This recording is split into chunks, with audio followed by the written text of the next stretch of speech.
அன்பார்ந்த நேயர்களே, கடந்த 4-5 நாட்களுக்கு முன்பாக உயர்நீதிமன்றம் ஒரு வழக்கு சம்பந்தமாக தீர்ப்பை வழங்கியிருந்தது.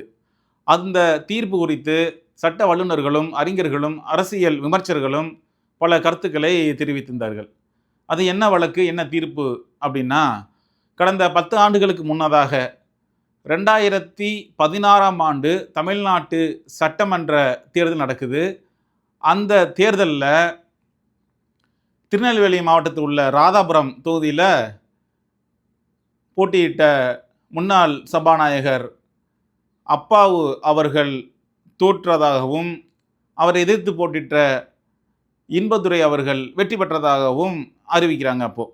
அதை அறிவித்தப்ப அதை எதிர்த்து வழக்கு தொடர்கிறாரு திரு அப்பாவு அவர்கள். என்ன வழக்கு தொடர்கிறாருன்னா, தபால் ஓட்டுகள் எண்ணப்படவில்லை. கிட்டத்தட்ட தபால் ஓட்டு 140 ஓட்டுகள் இருக்குது, அது 140 ஓட்டுகள் எண்ணப்படவில்லை அப்படின்னு ஒரு வழக்கு தொடர்கிறாரு. திரு அப்பா அவர்கள் 49 ஓட்டுகளில் தோற்கிறார். இன்பதுரை அவர்கள் வெற்றி என்று தேர்தல் ஆணையம் அறிவிச்சிருது.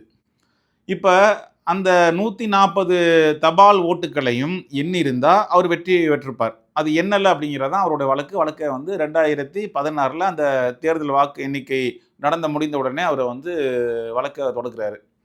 ஆனால் அந்த வழக்கான தீர்ப்பு அப்போ வழங்கலை. இருந்தாலும் அந்த வழக்கை திரு அப்பா அவர்கள் தொடர்கிறார். திரும்பவும் 2019 அந்த வழக்கு விசாரணைக்கு வருது. மறுவாக்கு எண்ணிக்கை நடத்தக்கூடாதுன்னு திரு இன்பதுரை அவர் திரும்ப வழக்கு தொடர்கிறாரு. இப்படியே அந்த வழக்கு மாறி மாறி போய் வாய்தா அப்படி இப்படின்னு போய் கிட்டத்தட்ட 10 ஆண்டுகள் கழித்து இப்போ ஒரு 4 நாளைக்கு 5 நாளைக்கு முன்னாடி 2026 அந்த தீர்ப்பு வருது. என்ன தீர்ப்புனா, அந்த தேர்தலில் வெற்றி பெற்றது திரு அப்பாவு அவர்கள் தான், திரு இன்பதுரை அவர்கள் வெற்றி பெற்றது செல்லாது அப்படின்னு இப்போ அந்த தீர்ப்பு வருது. இப்போ அந்த தீர்ப்பு வருவதனால் என்ன பயன்? கிட்டத்தட்ட 5 ஆண்டு காலம் 2016 2021 வரையிலும் இன்பதுரை அவர்கள் சட்டமன்ற உறுப்பினர் இருந்துட்டார். எல்லா சலுகையிலும் அனுபவிச்சிட்டார். அவர் 2016 2021 வரையிலும் சட்டமன்ற உறுப்பினராகவே அவர் இருந்துட்டார். எல்லா சலுகைகளும் சம்பளத்திலிருந்து அவருக்கு என்னென்ன போக்குவரத்து செலவு, வேறு ஒரு எம்எல்ஏக்கான விடுதிகள் தங்கக்கூடியது நிறைய இருக்குது. ஒரு எம்எல்ஏக்கு உள்ள சலுகைகள் என்பது மக்கள் பணத்திலிருந்து நிறைய கொடுக்கப்படுகிறது. இப்போ அதெல்லாம் திரும்பவும் கொடுக்கணும் அப்படின்னு தீர்ப்பு வந்திருக்கானா? அப்படி இல்லை. தீர்ப்பில் என்ன வந்திருக்குன்னா, அந்த சட்டமன்ற குறிப்பில் பேரை மட்டும் மாற்றிருங்க, 2016 ஜெயிச்சது செல்லாது, அதில் இன்பத்துடைய பேரை நீக்கிட்டு திரு அப்பா அவருடைய பேரை போட்டுக்குங்க அப்படின்னு தீர்ப்பு வந்திருக்கு. இப்போ இந்த தீர்ப்பு இவ்வளோ நாள் 10 ஆண்டு காலம் இழுத்தடிக்க வேண்டிய தீர்ப்பா?